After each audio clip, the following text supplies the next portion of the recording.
So, ito yung pocket. So, sa taas, yung design sa Wednesday, dyan natin siya itapat.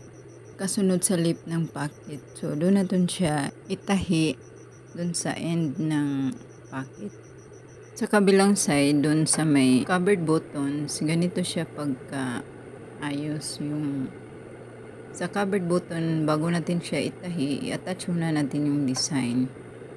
So, bago natin i-attach yan, so dapat yung pocket ay naka-attach na. At yung procedure sa pag-attach ng pocket, meron na tayong tutorial dyan. Pagkatapos attach siya, dyan na natin itapat yung design sa Wednesday. At itong blouse na to, hindi siya mataas.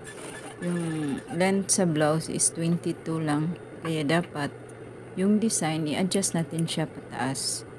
Unlike sa first natin na ginagawang tutorial, kasi yun mataas yung blouse, 25 yung length ng blouse, ito is 22 lang. Kaya dapat mag-adjust din tayo sa design, itaas natin konti, pero wag natin siyang i-align sa waistline kasi dapat mas lower siya sa waistline.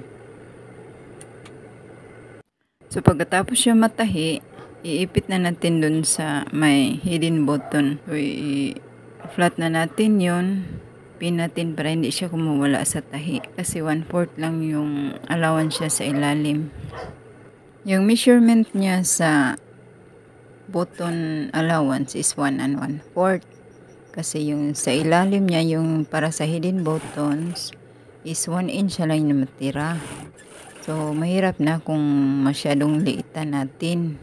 Mahirapan na tayo sa pag-button hole. So, dyan na part, apakan natin ng tahi yung design para mag-flat siya. Mas maganda kung parehong kulay yung iapak natin dun sa design para mas malinis siya tingnan. Tapos na natin siyang matahian, ready na siya i-attach sa mga other parts sa body. Trim natin yung mga extra thread, then yung mga extra na tela. Yung pag-attach sa side at saka sa mga sleeves, hindi ko na sinali dito sa video kasi meron na tayo ng mga tutorial na ganun.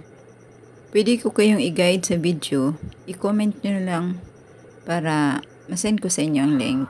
Yung design niya dapat pantay lang yung magkabilang side. Then ang pocket niya, hindi siya halata. From waistline, bumaba lang tayo ng 1/2 sa lower waist. Saka natin kinabit design sa lower waist ng Wednesday. Tapos ayan na yung buttons na katago sa ilalim. Another day, another learning. Thanks for watching.